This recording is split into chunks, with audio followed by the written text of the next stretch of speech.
Hello and welcome to radiant academy. मैं अमोल चेपे आप सभी का स्वागत करता हूं रेडिएंट एकेडमी के इस नए एडिटोरियल एनालिसिस में। आज हम द हिंदू का एक ऐसा एडिटोरियल देखेंगे जो तमिलनाडु में चल रहा एक मुद्दे पे है।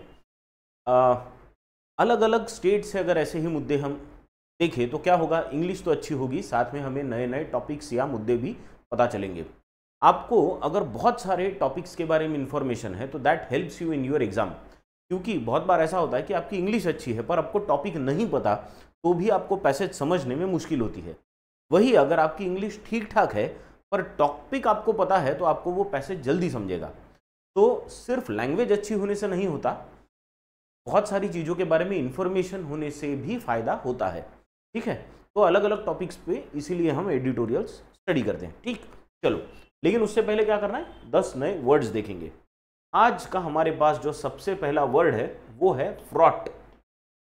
फ्रॉट फ्रॉट का मतलब क्या होता है? फ्रॉट का मतलब होता है व्याकुल होना, एंग्शियस होना, व्याकुलता या एंग्शियसनेस। तो व्याकुल होना या एंग्शियस होना, टेंशन में होना, इन चीजों को कहते हैं फ्रॉट। ठीक है, देखो सेंटेंस देखो, आपको ध्यान में आएगा। The situation was fraught, the situation was fraught with tension as the negotiations went on for hours। negotiations का मतलब होता है बातचीत जो चल रही थी, लेन देन चल रहा होगा कोई नेगोशिएशन, तो वो बहुत लंबा खिंच रहा था, इसलिए वो सिचुएशन कैसे हो गई, टेंस हो गई, है ना। टेंस हो गई मतलब फ्रॉट हो गई वो। तो फ्रॉट के साथ देखो क्या यूज हुआ है, प्रीपोजिशन फ्रॉट विथ, है ना। तो फ्रॉट के साथ प्रीपोजिशन कौन सा आता है, विथ आता है। तो फ्रॉट विथ टेंशन मतलब वहां पे सबकी एंग्जाइटी बढ़ गई थी, सब व्याकुल हो रहे थे, क्या होगा क्या नहीं होगा। तो that is fraught with tension. ठीक है, देखो मीनिंग, फिल्ड विथ और likely to result in something undesirable, है ना, कि सबको डर लग रहा था, अरे यार ये निगोशिएशन से रिजल्ट कुछ निकलेगा भी या नहीं निकलेगा, है ना, फेल तो नहीं हो जाएंगे निगोशिएशन। ये जो एंग्जाइटी होती है उसे कहते हैं फ्रॉट होना, यानी फ्रॉट विथ टेंशन, टेंशन से भरा हुआ वातावरण। सिनोनिम्स क्या होंगे इसके, टेंस वातावरण एकदम, है ना, या एंग्शियस, ये पहले ही आपको बताया, एंग्जाइटी होना, एंग्शियस होना, या ट्रबल्ड जिसमें मुश्किल जा रही है थोड़ी सी।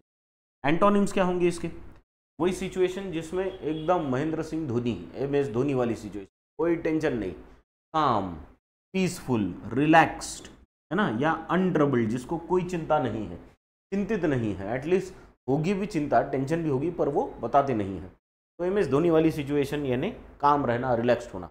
ठीक है, समझ गया फ्रॉड का मतलब। फ्रॉड का मतलब क्या होता है, व्याकुल होना, एंग्शियस होना, एंग्जाइटी होना। ठीक, चलो नेक्स्ट, आपके एग्जाम के वक्त जो फीलिंग आपको होती है दैट इज कॉल्ड फ्रॉड। ऐसा यार, या फिर रिजल्ट के वक्त, यार रिजल्ट मेरा नाम आएगा कि नहीं आएगा, दैट इज फ्रॉड वाला टेंशन।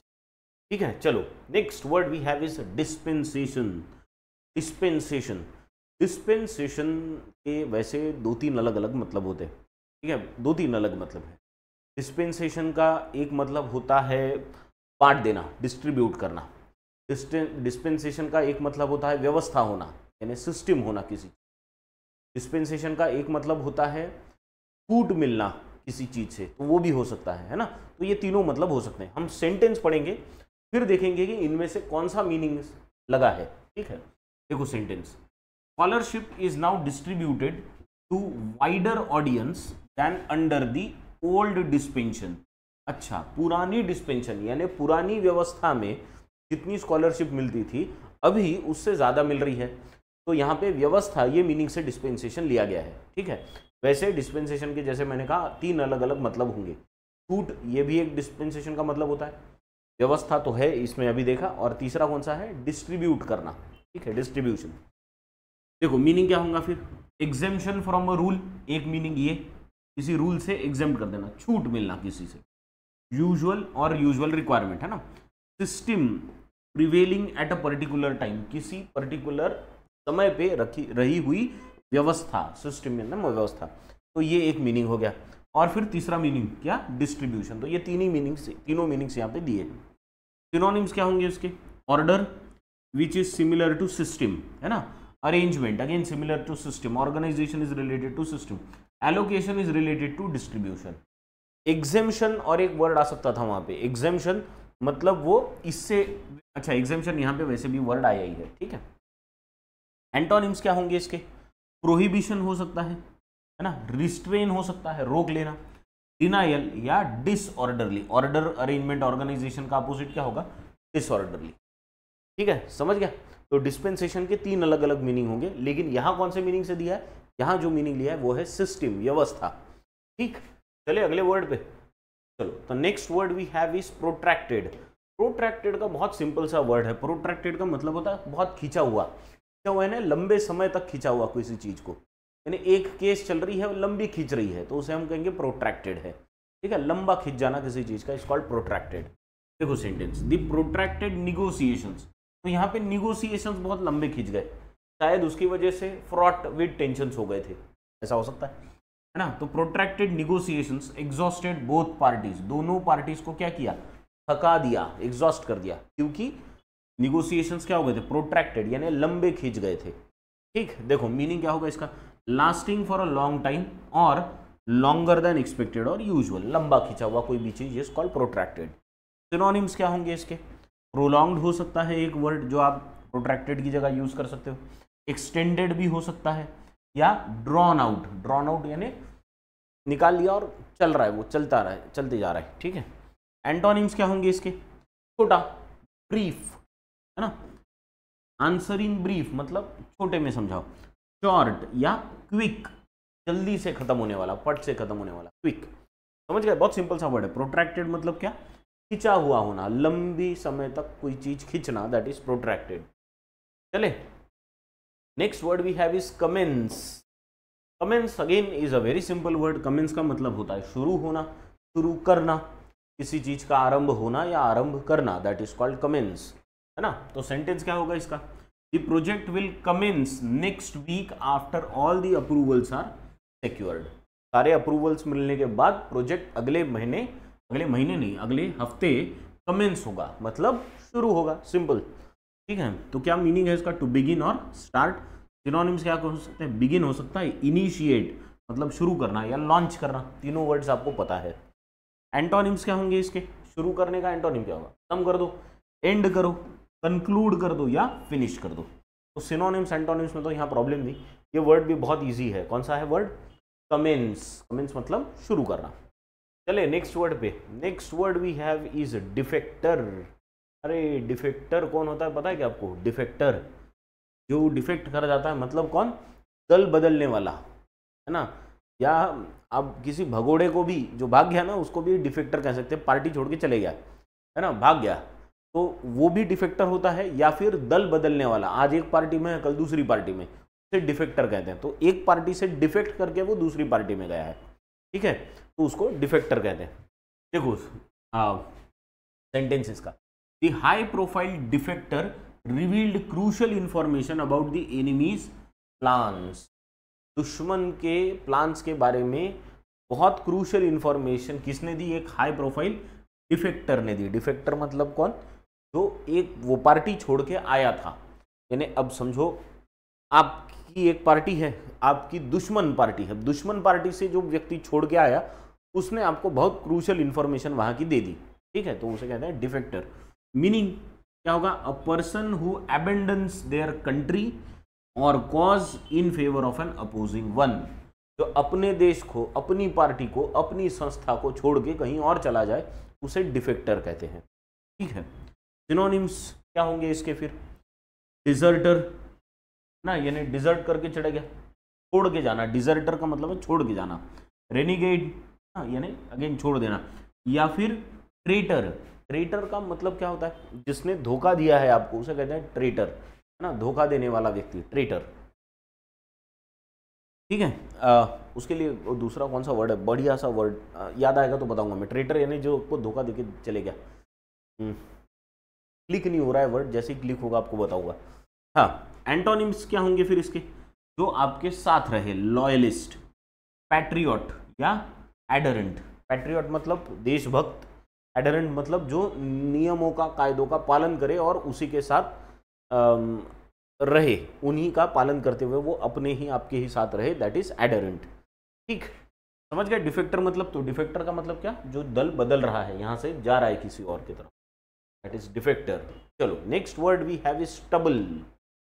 स्टबल, स्टबल का मतलब होता है आपका जो हार्वेस्ट होता है, वो हार्वेस्ट होने के बाद जो बचा हुआ फूड होता है या स्ट्रॉज होते हैं, वो लकड़ी के नहीं, वो भूसा जो होता है, भूसा जो हार्वेस्ट होने के बाद बचा होता है सारी लकड़ी का गट्ठा, दैट इज कॉल्ड स्टबल ना। स्टबल बर्निंग ये बहुत इंपॉर्टेंट इशू है दिल्ली के आजू बाजू के एरिया में, जहाँ से जिसकी वजह से दिल्ली में पोल्यूशन बहुत होता है ना, हमने तो ये सुना है।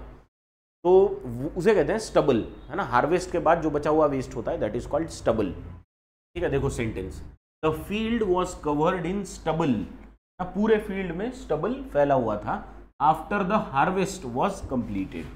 समझ गया, स्टबल फिर बचा हुआ भूसा जो हार्वेस्ट के बाद बचता है। मीनिंग क्या होगा इसका, the short stiff stocks, stocks मतलब वो लकड़ियां जो होती हैं जिसपे आपके ग्रेन्स ऊपर बढ़ते हैं ना, स्टॉक्स ऑफ ग्रेन और the other crops left in the ground after harvesting, harvesting के बाद जो भी बचता है उसे सबको स्टबल कहते हैं। सिनोनिम्स क्या होंगे, स्ट्रॉ यानी वो लकड़ी उसकी, स्टॉक या शाफ। एंटोनिम्स क्या होंगे उसके, अब इसके एंटोनिम्स क्या हो सकते हैं, ये तो नाम है सभी के, फिर भी ये वेस्टेज है सारा, है ना, किसी काम भी नहीं आने वाले, इसको जला देंगे, पराली जिसे कहते हैं हम, है ना। ग्रोथ, इसका एंटोनिम क्या होगा फिर, जो एक्चुअली अभी उग रहा है, ये तो उगना खत्म हो गया, वेस्ट हो गया, जो उग रहा है ग्रोथ या वेजिटेशन, ये ग्रीन हो गया सारा।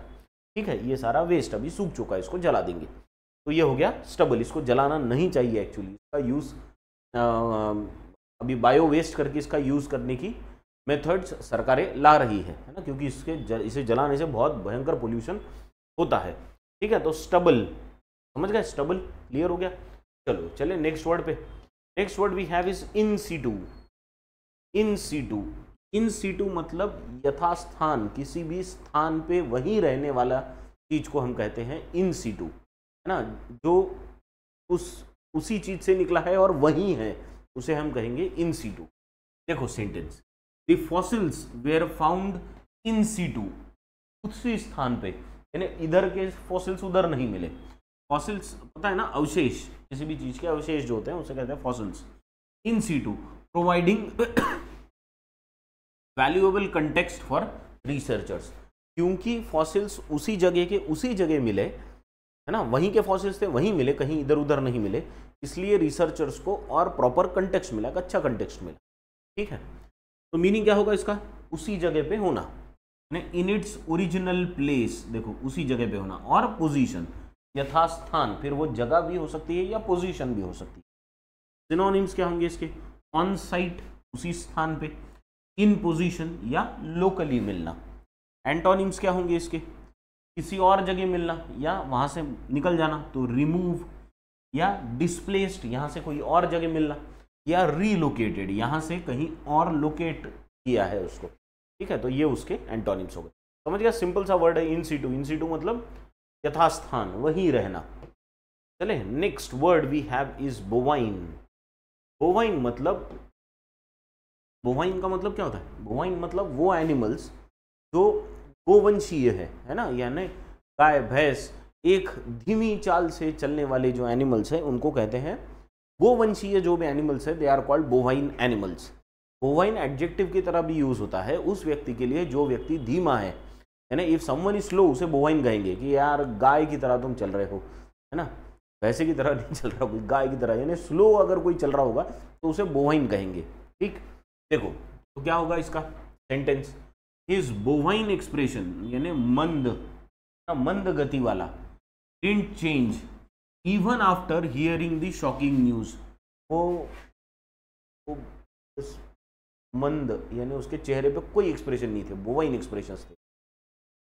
क्या मीनिंग होगा इसका, रिलेटिंग टू और अफेक्टिंग कैटल, बेसिकली कैटल से रिलेटेड वर्ड है, जैसे अभी कहा ना मैंने गाय भैंसे, उनसे रिलेटेड वर्ड है। फिगरेटिवली अगर यूज किया जाता है तो इसके लिए यूज किया जाता है स्लो मूविंग या डल विटेड, है ना। एक तो कोई व्यक्ति धीमा होगा या मंद होगा जिसके चेहरे पे कोई एक्सप्रेशन नहीं है, तो उसे बोवाइन कहा जाता है फिगरेटिवली, है ना।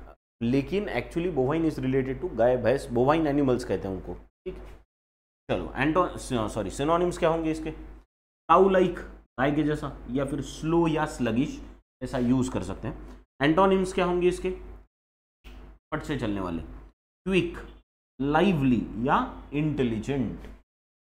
तो ये हो गए उसके एंटोनिम्स। क्लियर? चले अगले वर्ड पे। बोवाइन क्लियर है। Next word we have is touted. Touted का मतलब होता है किसी भी चीज को बढ़ा चढ़ाकर बताना, है ना। कुछ नया आया मार्केट में और बस उसकी सब तारीफें कर रही है, ऐसा है वैसा है वैसा है, और कुछ दिन बाद वो बबल फूट जाता है, बूम ब्लास्ट, है ना। तो वो फिर उसके बारे में कोई बात नहीं करता। तो किसी भी चीज के बारे में बहुत बढ़ा चढ़ा के बताना इज कॉल्ड टाउटेड, राइट। देखो sentence, the new technology was touted as the next big thing in the industry. तो एक नई टेक्नोलॉजी आई, बस उसी के बारे में सब बात कर रहे थे कि भाई यही एक चीज है जो इंडस्ट्री को बदल डालेगी पूरी। तो ऐसी बात करना इज कॉल्ड टाउट करना, ठीक है।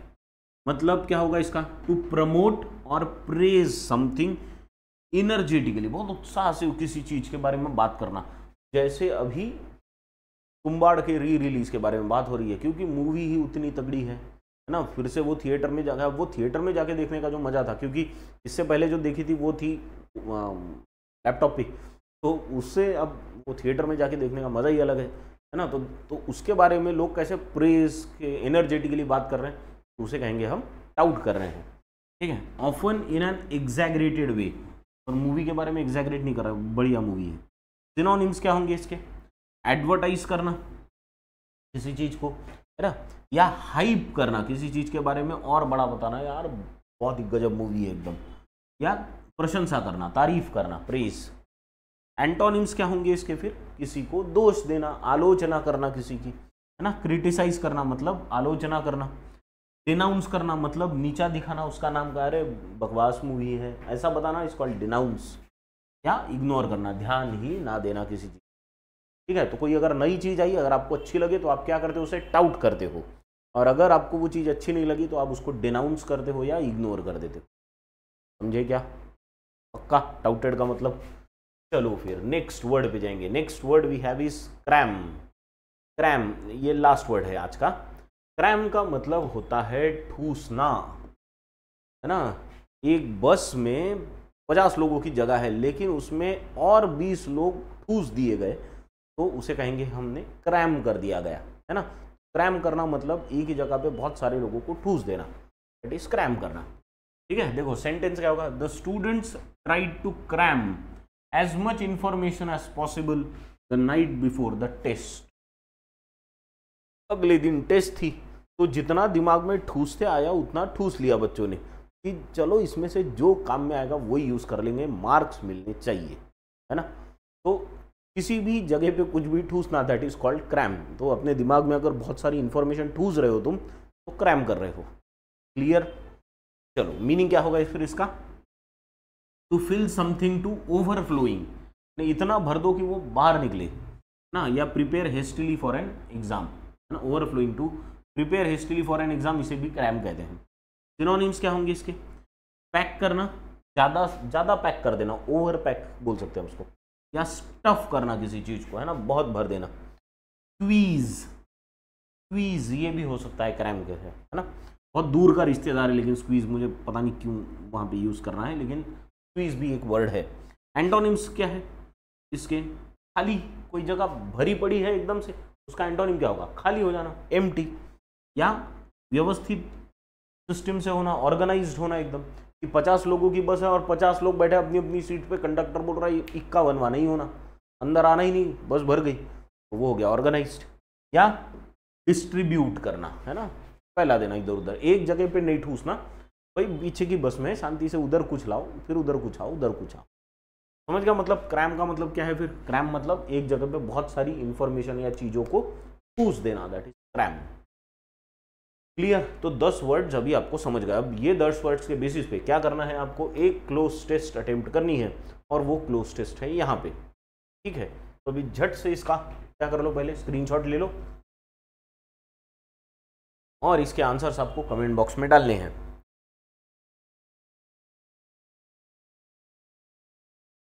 ठीक, डन।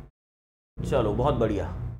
अब चलेंगे हम लोग आज के एडिटोरियल पे। जैसे मैंने कहा था, आज का जो एडिटोरियल है वो है तमिलनाडु से।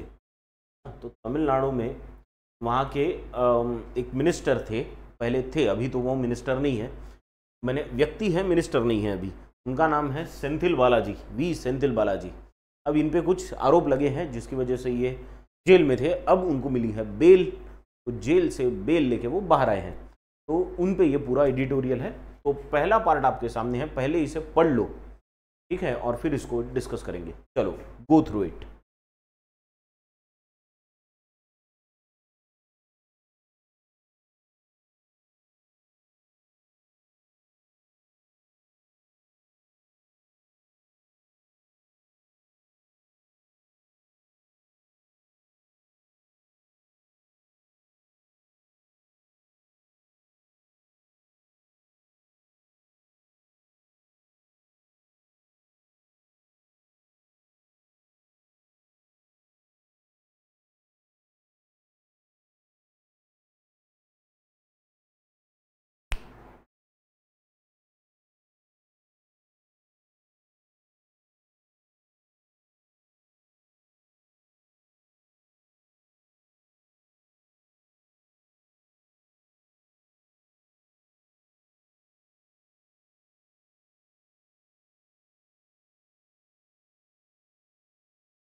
चलो डन हो गया।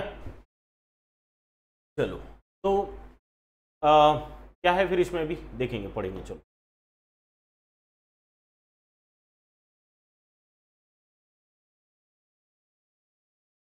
डिले एंड बेल, है ना, डिले हुआ, देर हो गई थोड़ी सी, और फिर बेल मिल गई। इस पे है ये on former Tamil Nadu minister V Senthil Balaji case पे चर्चा है। देखेंगे क्या है केस। वैसे आपको थोड़ा सा बता दूं एक आइडिया कि केस जो है, सेंथिल बालाजी ये मिनिस्टर थे पहले वहाँ पे तमिलनाडु में। दो मेन पार्टीज है, एक है डीएमके और दूसरी है AIADMK, ठीक है। ये पहले डीएमके में थे और उसमें ट्रांसपोर्ट मिनिस्टर थे, फिर इन्होंने पार्टी बदल ली और ये चले गए AIADMK में, जिनकी अभी सरकार है, ठीक है।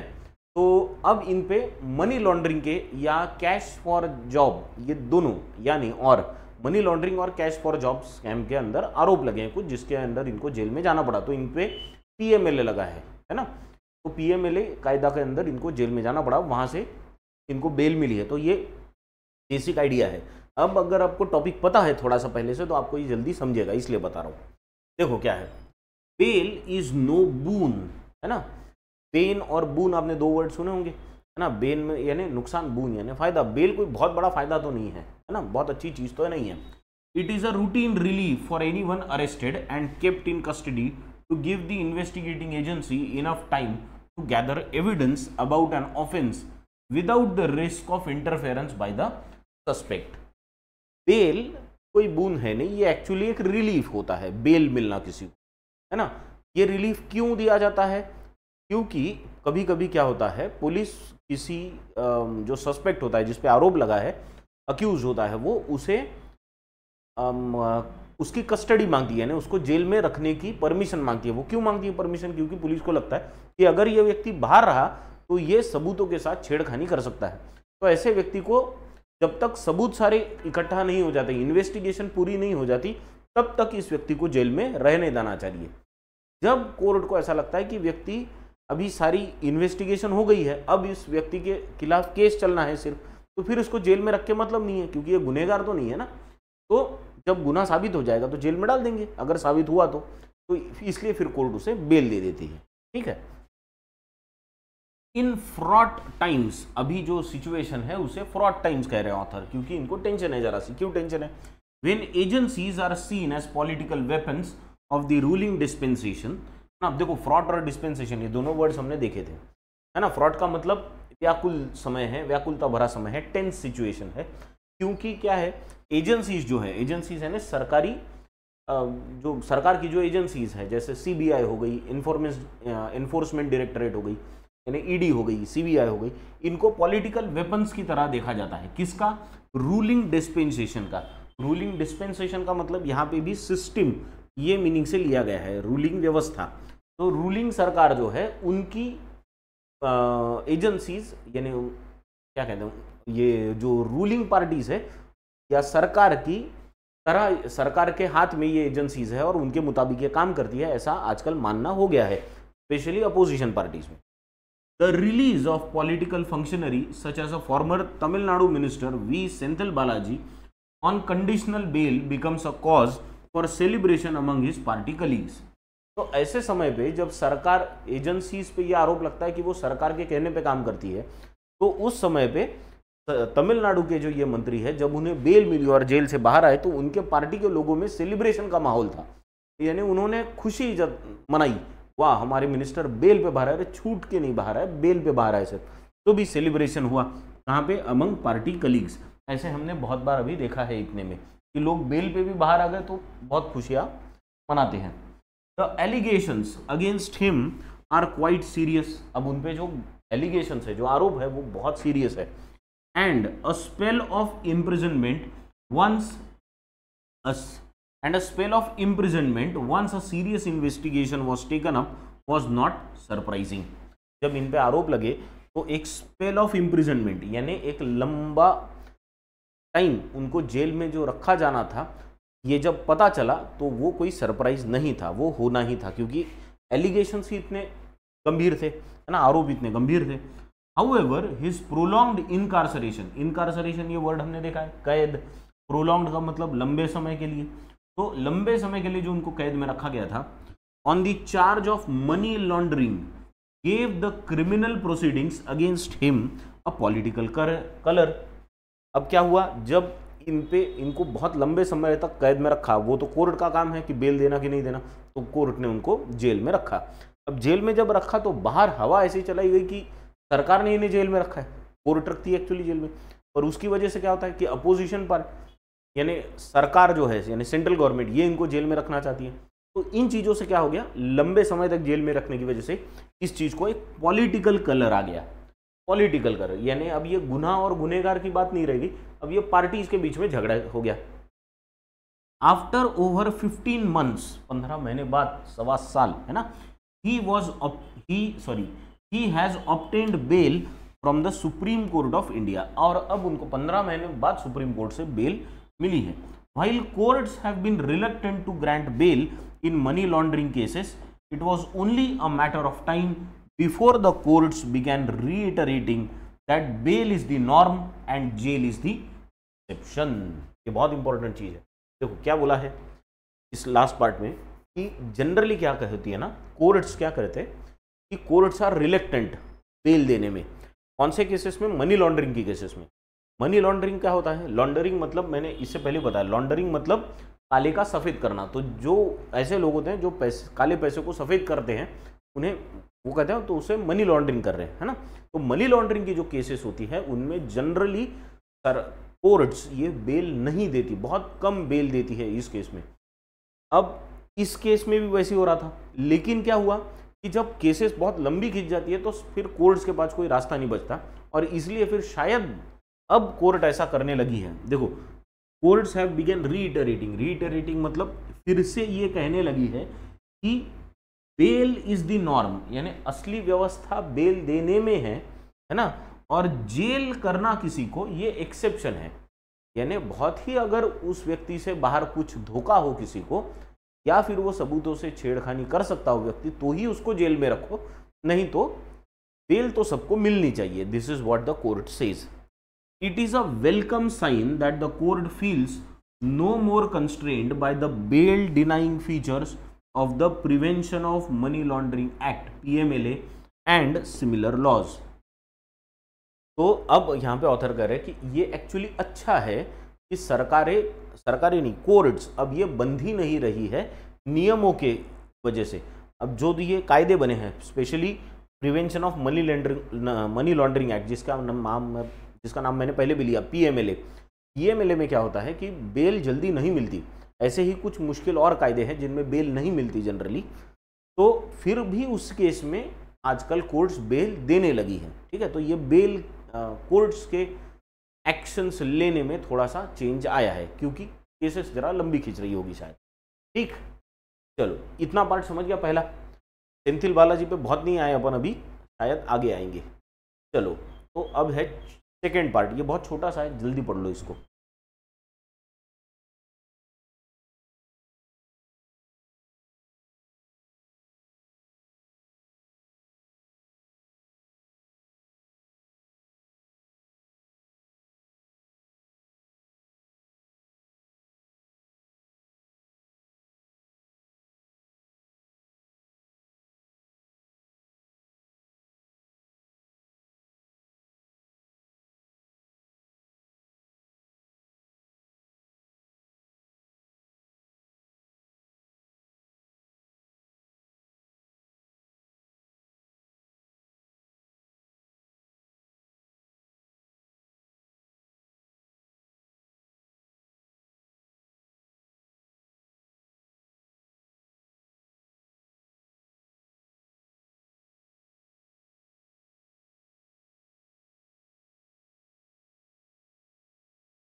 चलो, पढ़ लिया, गुड। हाँ, क्या दिया है अभी इस पार्ट में? Its concerns has now rightly shifted to possible violation of the remand prisoners constitutional rights. तो ये क्या कर रहे हैं, कोर्ट के जो अभी कंसर्न्स है वो थोड़े शिफ्ट हो गए, ये ऑथर को लग रहा है कि कोर्ट के जो कंसर्न्स है, कंसर्न्स मतलब चिंता, कोर्ट को चिंता है, अब वो चिंताएं थोड़ी शिफ्ट हो गई। पहले चिंता क्या थी कि ये इस पे आरोप है तो ये बाहर जाएगा तो ये सबूतों के साथ छेड़खानी कर सकता है। अब उनको क्या लग रहा है कि यार अब सरकार ये ऐसा शायद ऐसा तो नहीं कर रही कि इस व्यक्ति को ज़्यादा दिन तक जेल में रखना है, इसलिए उसकी ट्रायल को लंबा खींचो या ट्रायल शुरू होने में ही समय लगा दो, इससे वो ज़्यादा दिन तक जेल में रहेगा तो बाहर की सिचुएशन बाकी हैंडल की जा सकती है। शायद उसको ज़बरदस्ती तो ज़्यादा जेल में रखने की कोशिश नहीं कर रही है जानबूझकर, तो ऐसा शायद लग रहा है इनको ना। The possible violation of remand prisoners constitutional right, क्योंकि बेल मिलना ये तो उसका कॉन्स्टिट्यूशनल राइट है ना। In the form of protracted delay in commencing and conducting the trial, जानबूझकर केस को लंबा खिंचाओ ताकि उस व्यक्ति को ज़्यादा दिन तक जेल में रखा जा सके। ऐसा तो नहीं है, ऐसा कोर्ट को शायद लग रहा है, इसलिए कोर्ट फिर बेल देने लगी है। Therefore, long imprisonment without hope of an early trial has become a justified ground for grant of bail, है ना। इसीलिए जब भी लॉन्ग इम्प्रिजनमेंट होती है, बहुत लंबे दिन तक किसी को जेल में रखा जाता है, आरोप नहीं सिद्ध हुआ है उस पर, सिर्फ आरोप सिद्ध नहीं हुआ है, बस आरोप लगे हैं, पर वो बाहर जाके सबूतों के साथ छेड़खानी करेगा, इसलिए उसको जेल में रखा है। वो लंबे समय तक अगर किसी व्यक्ति को अगर इसमें रखा गया तो ये एक जस्टिफाइड ग्राउंड हो गया, इसके बेसिस पे आप बेल मिलने लगे कि देखो मैं 15 साल से अंदर हूँ, कुछ मिला तो नहीं है, मुझे छोड़ दो, एटलीस्ट बेल तो दे दो, बाद में आप इन्वेस्टिगेशन चालू रखना। In Mr. Senthil Balaji's case, the PMLA charge arose from the allegation that when he was a transport minister in the erstwhile AIADMK regime, he had collected bribes through his associates from job aspirants in his department. इन पे आरोप क्या है, बहुत गंभीर आरोप है, क्या कि जब ये ट्रांसपोर्ट मिनिस्टर थे AIADMK की रिजीम में, अब जिनकी सरकार है वो है DMK पार्टी, है ना, पहले AIADMK की सरकार थी, तो ये उसमें ट्रांसपोर्ट मिनिस्टर थे, तो शायद 2011 से 2015 की बात है मोस्टली। तो तब ये ट्रांसपोर्ट मिनिस्टर जब थे तो इन्होंने ब्राइब्स ली, है ना, घूस ली, ताकि अपने जो इन्हें अपने एसोसिएट से घूस ली ताकि जो एस्पिरेंट्स है उनको वो नौकरी लगा सके, पर पैसे तो ले लिए और नौकरी भी नहीं लगाई, यानी घूस तो ली ही ली और नौकरी भी नहीं मिली उन लोगों को, इसलिए फिर उन्होंने केसेस दायर की ना। But ultimately those who had paid for jobs did not get any appointment, उन्हें अपॉइंटमेंट ही नहीं मिली उन लोगों को। अब ऐसे आरोप है ना, तो सोच लो फिर। The police case regarding this has resulted in 6 chargesheets, और इन पे 6 चार्जशीट बनी है अभी ना। The court has noted that the final decision in his PMLA case can come only after the trial in respect of these cases. तो PMLA case का निर्णय तभी आएगा जब इन केसेस की, इन 6 केसेस की क्या हो जाएगी, ट्रायल हो जाएगी, ऐसे कोर्ट ने कहा है। द फॉर्मर मिनिस्टर, ये सेंथिल बालाजी, अ डिफेक्टर, डिफेक्टर का मीनिंग मैंने आपको पहले बताया, दल बदलने वाला, तो इन्होंने AIADMK की जगह अभी DMK को ज्वाइन कर लिया है ना। From the AIADMK to DMK enjoys unwavering support from his present party. और ये सबसे घातक चीज है हमारी डेमोक्रेसी के लिए कि जो पार्टियां होती है वो ऐसे आरोप लगे हुए व्यक्ति को, जिस पे आरोप लगे, इतने गंभीर आरोप लगे हैं, उन्हें अपने पार्टी में भी लेती है और इन्हें मंत्री पद भी देती है। इतना ही नहीं, जब वो बेल पे बाहर आते हैं तो उनके नाम से सेलिब्रेशन होता है। इतना ही नहीं, तो ये भी कहा जाता है कि ये बहुत शक्तिशाली, और देखो कितना फाइट कर रहे हैं। अरे फाइट क्या कर रहे हैं, इतना पैसा लिया है, घूस ली है ना। अब भले ही आरोप है, ठीक है, पर फिर भी, है ना। तो ये present party to the extent that the chief minister MK Stalin, वहाँ के तमिलनाडु के चीफ मिनिस्टर कौन है, MK स्टालिन, उनकी पार्टी कौन सी है, DMK, and the DMK president MK Stalin has extolled his sacrifice and resolve, कि उन्होंने जो सैक्रिफाइस किया है और जो रिजॉल्व दिखाया है, लड़ने की क्षमता दिखाई है, उसकी उन्होंने प्रशंसा की, तारीफ की, चीफ मिनिस्टर ने खुद ने। देखो कितना लड़ रहे हैं, अरे पहले घूस ली थी उसका क्या। अच्छा, दूसरी बात, MK स्टालिन ये खुद वही चीफ मिनिस्टर है जिन्होंने, ये जब 2011 से 15 तक ट्रांसपोर्ट मिनिस्टर थे AIADMK की सरकार में, तब इन पे घूस ली है, ये आरोप भी इन्होंने ही पहले लगाया था। तो पहले इन्होंने खुद ने आरोप लगाए, अब अपनी पार्टी में आ गए तो इनकी प्रशंसा कर रहे हैं, देखो कितनी बड़ी लड़ाई लड़ रहे करके। क्या सिस्टम है देखो हमारे यहाँ पे। चलो नेक्स्ट लास्ट पार्ट, तो अभी जो लास्ट पार्ट है वो जल्दी से पढ़ो, फिर इसको डिस्कस करेंगे फट से, गो थ्रू इट।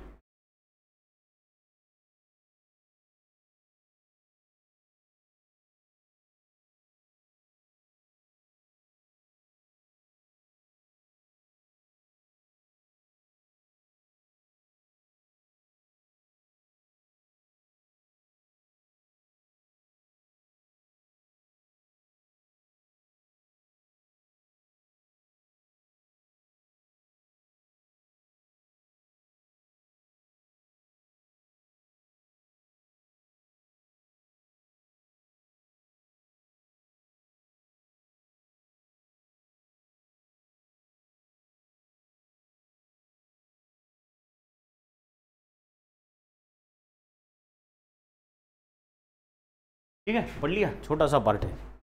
क्या दिया है, how ever this demonstration of support from one side and the loyalty from the other should not mean that the gravity of the offence involved should be forgotten. पर ये एक side से इनकी तारीफ हो रही है, प्रशंसा हो रही है, दूसरी साइड से लॉयल्टी हो रही है, तो ये इन चीज़ों में हमें ये नहीं भूलना चाहिए कि इन पे जो आरोप लगे हैं वो बहुत गंभीर है ना। मनी लॉन्ड्रिंग के आरोप लगे हैं, कैश फॉर जॉब के आरोप लगे हैं, तो गंभीरता इसकी नहीं भूलनी चाहिए। After all mister Stalin himself had while he was in the opposition and Mr. Senthil Balaji a minister highlighted the allegations and demanded action। देखो मैंने जो पहले कहा था बस यही है, मिस्टर स्टालिन खुद ने, वो अपोजिशन में थे तब और ये सरकार में मंत्री थे, तो उन पे खुद ने आरोप लगाई थी और बोला था इन पे कार्रवाई करो। अब जब कार्रवाई हो रही है तो उनका कहना है नहीं, ये देखो कितना लड़ रहे हैं, सेक्रीफाइस कर रहे हैं, अजीब बात है।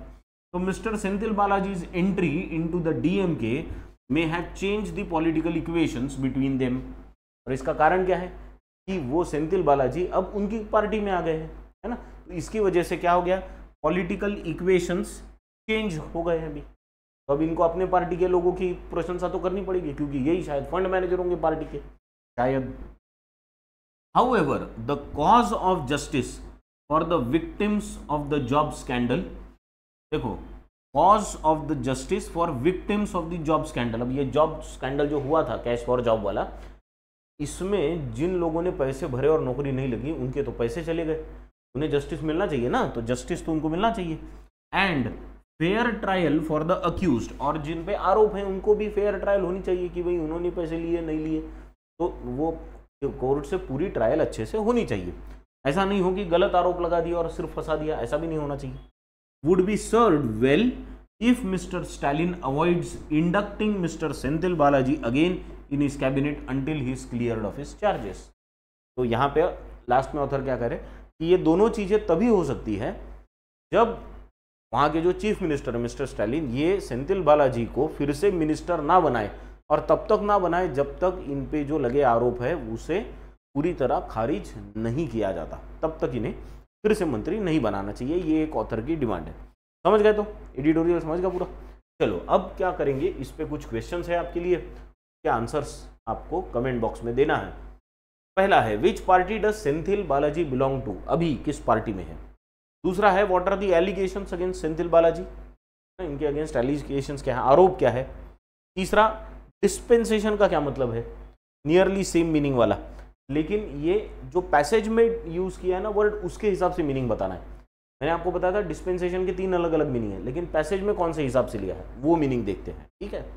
Next question is why did the court grant bail to Senthil Balaji though the case is under PMLA. PMLA में तो जल्दी बेल मिलती नहीं, फिर भी सेंथिल बालाजी को कोर्ट ने बेल क्यों दी, इसका कारण आपको बताना है।